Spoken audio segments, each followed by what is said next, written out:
asing jasmani itu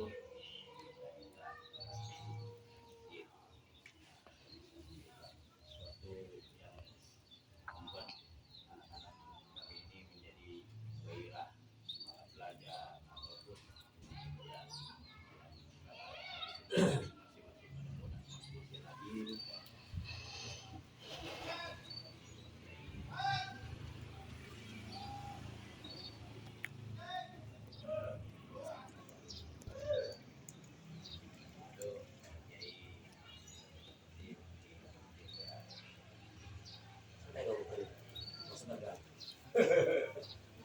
ya, bismillahirrahmanirrahim. Assalamualaikum warahmatullahi wabarakatuh. Waalaikumsalam. Alhamdulillah wa syukurillah, salatan wa salaman ala rasulillah, la haula wa la quwwata illa billah. Yang sama kita hormati, yang sama kita cintai, kami dorong, akan meningkat, harus saja, beliau, semoga diberikan rahmat dari Allah Subhanahu wa Ta'ala. Dan yang saya banggakan teman-teman semuanya yang hadir pada kesempatan pagi menjelang siang hari ini. Yang pertama saya mengucapkan syukur nikmat alhamdulillah bahwasanya kita bisa hadir di tempat ini di Pondok Pesantren Al-Husna di daerah Blado Kecamatan Megamendung. Yang pertama tadi telah disampaikan oleh guru kita Syukur Ustaz bahwasanya yang pertama adalah silaturahim, silaturahim ukhuwah Islamiyah, menyambung tali persaudaraan di antara kita. Yang kedua yang paling tidak kalah jauh lebih penting yaitu refreshing. Ya, tapi bukan cuma sekadar refreshing saja biasa, tapi kita di sini tafakur, tadabbur, tasyakur. Jadi yang belum kenal sama saya, ya mungkin kenalan dulu kali ya. Tapi kayaknya udah kenal semua. Ya dari semalam baru panjang lebar sama Hafiz Ilyas, Masya Allah, saya orang yang sangat aktif sekali, barang-barang lah gitu kan. Itu luar biasa sekali ya. Jadi ini ada santri Majelis Al-Mudzakkir ini luar biasa. Ya begitu banyak macam-macam watak karakternya gitu kan. Jadi luar biasa. Saya sangat jadi flashback ingat kembali ke masa-masa muda saya. Itu artinya kalau kita berkumpul dengan orang-orang baik, maka insya Allah walaupun kita bukan orang baik, kita akan menjadi orang baik. Amin. Walaupun kita bukan orang baik, kita mencoba menjadi orang baik dengan cara kumpul dengan orang-orang yang baik. Maka kita akan kecepatan menjadi orang-orang yang baik. Kalau kita nggak baik, mudah-mudahan ya kita kumpul sama orang-orang baik. Nanti kalau kita udah punya istri, kita punya anak kita jadi anak yang baik. Kita kumpul sama ulama-ulama, sama kiai-kiai. Kalau kita nggak jadi ulama, nggak jadi kiai, karena kita sering kumpul sama ulama, kumpul sama kiai. Kalau kita udah punya istri, udah berumah tangga, udah punya anak, mudah-mudahan anak kita jadi dan karena wasilah asbab, kita sering kumpul di masa muda kita bersama para kiai, para ulama. Jadi sir dan asrar adalah rahasia di balik rahasia kita pernah tahu. Itu seperti itu. Jadi ini Ustaz, maaf, artinya Pondok Pesantren juga, Pondok Pesantren Husna salah kadarnya. Yayasan juga lagi ada hajat di luar sana gitu kan. Jadi yang penting yang pertama kita tasyakur, tafakur, tadabbur. Artinya kita menikmati alam ya di daerah Bogor yang begitu asri, yang begitu sejuk gitu kan. Jadi belajar itu nggak mesti di sekolah, belajar itu ngaji itu nggak mesti di majelis, nggak mesti di pesantren, tapi belajar di mana aja, belajar di mana aja. Sama siapa yang bisa menjadikan pelajaran kita ambil pelajaran yang baik, walaupun dari Ilyas misalnya. Ya kan? Ada yang baik kita ambil dari Ilyas, jangan lihat Ilyasnya. Jadi undur makola wala tandur mankola. Lihat apa yang dibicarakan, jangan lihat siapa yang berbicara. Jadi jangan lihat Ilyasnya, tapi lihat apa yang disampaikan sama Ilyasnya. Apabila ada yang baik ucapan-ucapan Ilyas, kita ambil. Ya kan, kita ambil hikmahnya, kita ambil manfaatnya. Daripada ulama kita mengatakan yang jelek, mengatakan yang kurang baik, kurang adab, jangan kita ambil. Itu artinya sesuatu yang baik, kita menurut ilmu, menurut Quran, menurut Sunnah Rasul kita ambil. Seperti itu. Jadi pada kesempatan siang hari ini tidak banyak kalam yang saya ingin sampaikan. Intinya kita sama-sama jalan dari Serpong kemari. Yang pertama niatnya silaturahim, yang bermanfaat daripada silaturahim. Yang pertama adalah panjang umur, yang kedua tambah rezeki, berkah rezeki dari Allah Subhanahu wa Ta'ala. Amin. Lalu yang kedua tasyakur, ya, tadabbur, Pertama tafakur, tadabbur, tasyakur. Udah mandi di kali, ya kan? Ini orang-orang yang tafakur, yang tadabbur, itu bukan cuma sekedar mandi di kali. Tadi yang dibawa itu ke sana. Melihat sawah, melihat hutan, melihat perbukitan, pergunungan, sungai, itu pasti akan timbul di hatinya tafakur. Setelah tafakur, tadabbur, baru tasyakur, bersyukur nikmat Allah Subhanahu wa taala. Artinya kita harus melihat segala sesuatu yang ada di sekitar kita penuh dengan hikmah, penuh dengan ilmu. Makanya semalam pembicaraan kita Ustaz sama kawan-kawan itu intens banget tentang masalah kedewasaan. Ya kan? Bagaimana kita menjadi seseorang yang lebih dewasa. Umur boleh muda. Jadi ada peribahasa tua itu pasti, tapi dewasa itu pilihan. Ya, orang yang umurnya tua belum tentu dia itu dewasa. Banyak yang usianya 50 tahun, 60 tahun, tapi tingkahnya kayak anak kecil. Tapi ada yang usianya 15 tahun, 17 tahun, mereka dewasa. Berarti bijak, hafal Quran, hafal hadis. Jadi tua itu pasti, semua kita pasti bakal tua. Tapi kalau dewasa itu pilihan. Nah, bagaimana cara menjadikan kita supaya dewasa? Nah, dewasa itu adalah dari pengalaman. Kalau kita berkumpul dengan orang-orang yang bijak, orang-orang yang dewasa, maka kita akan kebawa dengan dewasanya. Tapi kalau kita berkumpul dengan orang-orang yang bodoh, nggak akan timbul pinter. Yang ada ikutan bodoh.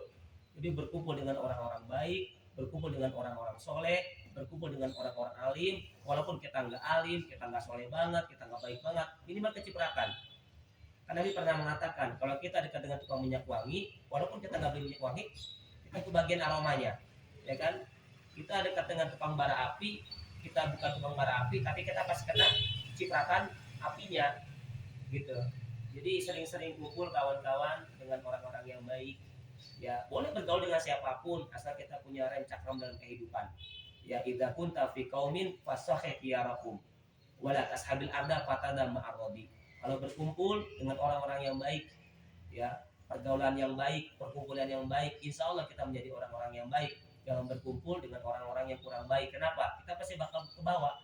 Kalau kita belum bisa membawa diri kita berkumpul dengan orang-orang yang nggak baik, kita pasti bakal ke bawah, ikut ke bawah, karena kita belum punya prinsip dalam kehidupan. Nah, kalau misalnya kita udah punya prinsip dalam kehidupan, kemanapun kita melangkah, dimanapun kita berada, kita nggak bakal goyah iman kita, karena kita udah punya prinsip. Nah, kebanyakan yang muda-muda ini masih goyah imannya, masih ababil, kadang ke kanan, kadang ke kiri, karena belum punya prinsip dalam kehidupan. Apa itu prinsip? Komitmen. Ya, orang lain ngomong A, B, C, kita tetap ya dengan prinsip kita, nggak goyah prinsip kita, tapi prinsip yang baik. Ya, dari ulama kita, dari kiai kita, guru-guru kita yang mengajarkan tentang prinsip-prinsip yang baik. Jadi di samping kita di sini silaturahim, yaitu tadi yang saya sampaikan, tafakur, lalu tadabbur, lalu hikmahnya adalah tasyakur, mensyukuri nikmat Allah Subhanahu wa taala. Maka coba nanti dilihat kawan-kawan, bukan saya mengajari, mohon maaf, kita sama-sama sharing aja. Jadi kita lihat nanti untuk bekal pengalaman buat kita, nanti antum lihat semuanya di dalam Quran surah Al-A'raf ayat 179. Quran surah Al-A'raf ayat 179. Apa ya? 179 surah Al-A'raf. Bagaimana bunyinya? A'udzubillahi minasyaitonir rajim. Walaqad darabna li jahannama katsiran minal jinni wal ins. Lahum qulubun la yafqahuna biha wa lahum a'yunun la yubsiruna biha wa lahum adhanun la yasma'una biha. Ulaika kal an'am bal hum adall. Ulaika humul ghafilun. Ini ayat yang sangat luar biasa. Dahsyatnya ayat. Jadi bahan muhasabah buat kita, introspeksi buat diri kita sendiri. Ini namanya ngaji diri. Ngaji diri, ngaji hati, ngaji mata, ngaji telinga. 3 tuh. Ngaji hati, ngaji mata, ngaji telinga. Itu 3 macam di dalam surah Al-A'raf ayat 179. Walaqad darabna li jahannama katsiran minal jinni wa ins. Punya hati. Ini punya hati enggak? Hati. Di mana hatinya? Hah? Hati itu kayak gimana bentuknya? Bentuk hati gimana? Lope? Hah? Apa jantung? Apa limpa? Apa paru-paru? Apa hati? Bentuk hati gimana? Lope. Hah? Ya, ada 2 macam ya. Yang pertama, bentuk hati itu kan emang ada di dalam tubuh kita, ya. Ada yang mengatakan hati itu kan hati bentuknya kayak apa ya? Dalam tubuh itu kan organ tubuh, dalam tubuh itu namanya ada hati gitu kan. Ada lagi dalam kata Imam Ghazali itu mengatakan hati itu kayak nurani. Nurani kita hati. Jadi perasaan itu hati. Gitu. Jadi manusia punya hati, bukan cuma manusia tapi jin pun punya hati. Makanya disampaikan walaqad darabna li jahannam katsiran minal jinni wal ins. Dan kami telah sediakan, sungguh kami telah sediakan ya api neraka jahanam.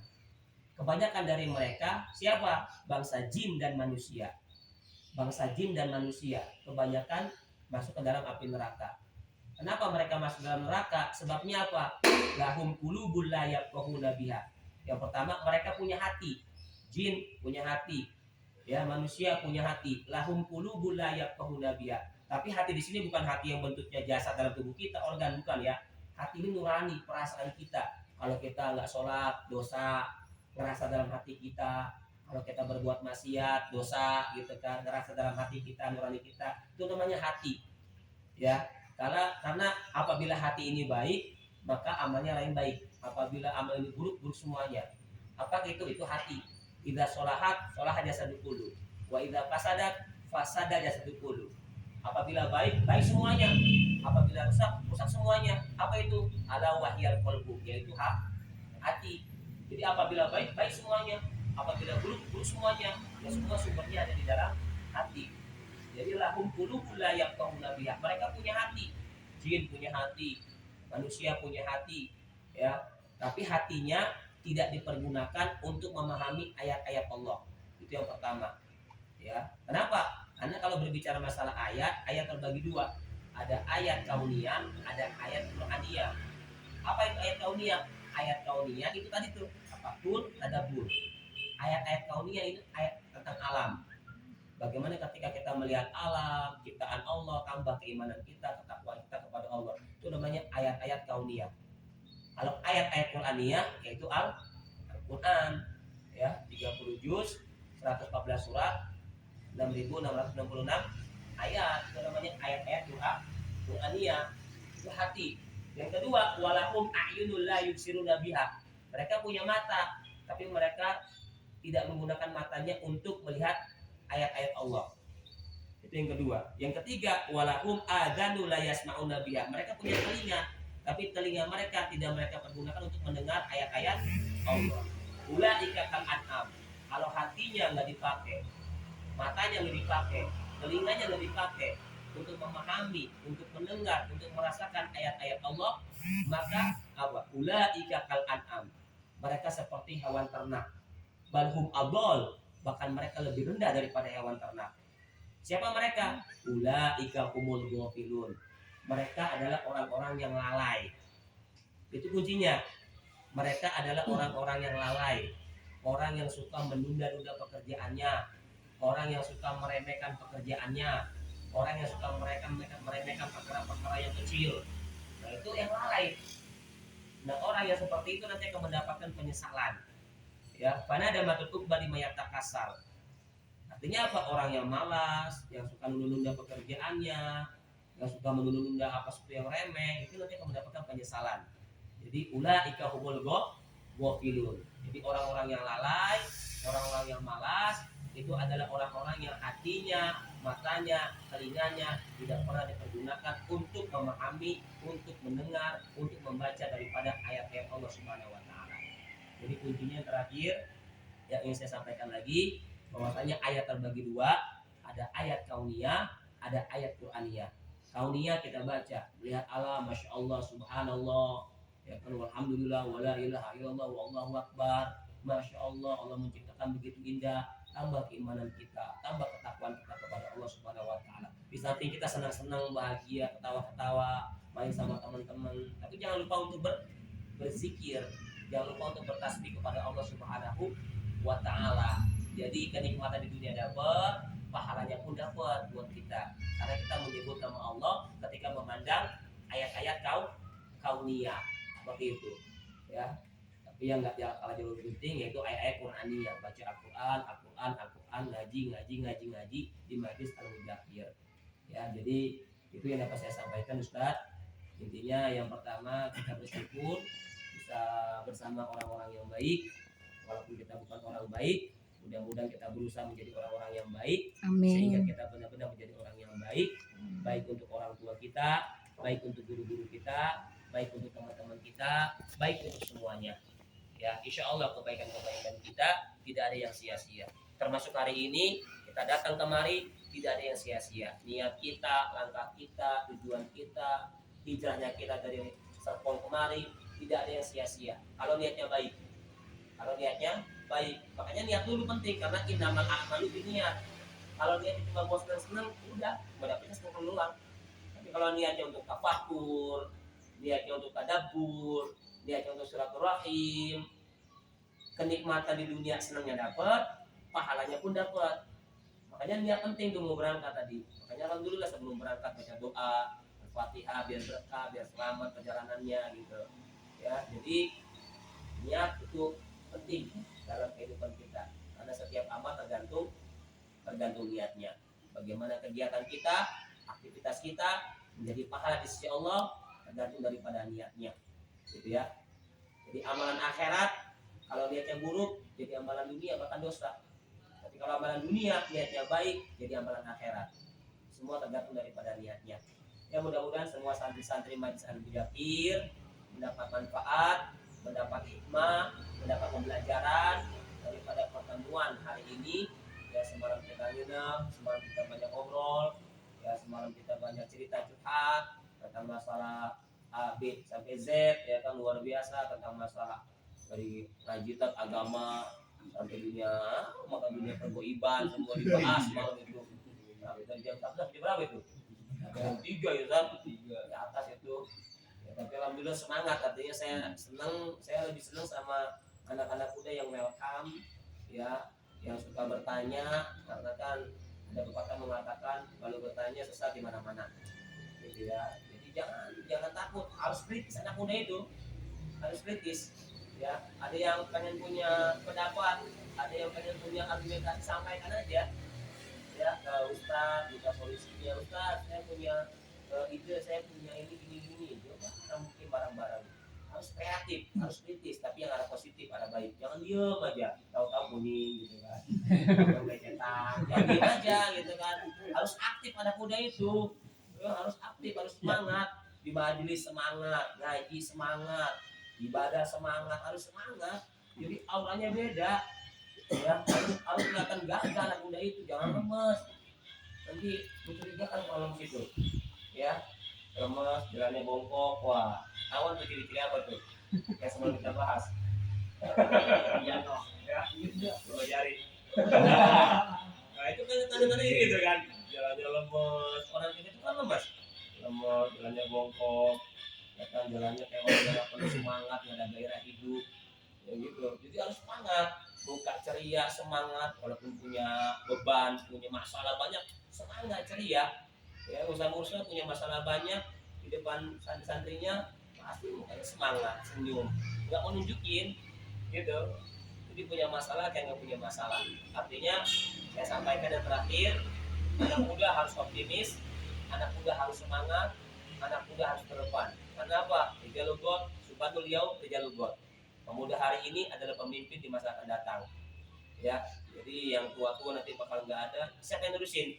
Yang muda-muda kalian semua. Kalau pemudanya kuat, pemudanya berilmu, pemudanya beradab, berakhlak, insya Allah kampung nanti bakal aman dan berkah. Amin ya rabbal alamin. Jadi ada yang saya sampaikan. Terima kasih kepada Ustaz Musa selaku pimpinan daripada Majelis Al-Mudzakir atas kehadirannya, dan saya sangat bersyukur bisa bergabung di tengah-tengah bagian Majelis Al-Mudzakir. Semoga pertemuan ini bukan yang pertama, bukan yang terakhir, tapi untuk selama-lamanya. Amin. Dunia di akhirat bertemu. Mudah-mudahan kita semua kumpul di surganya Allah Subhanahu wa taala. Amin. Maaf. Assalamualaikum warahmatullahi wabarakatuh. Waalaikumsalam.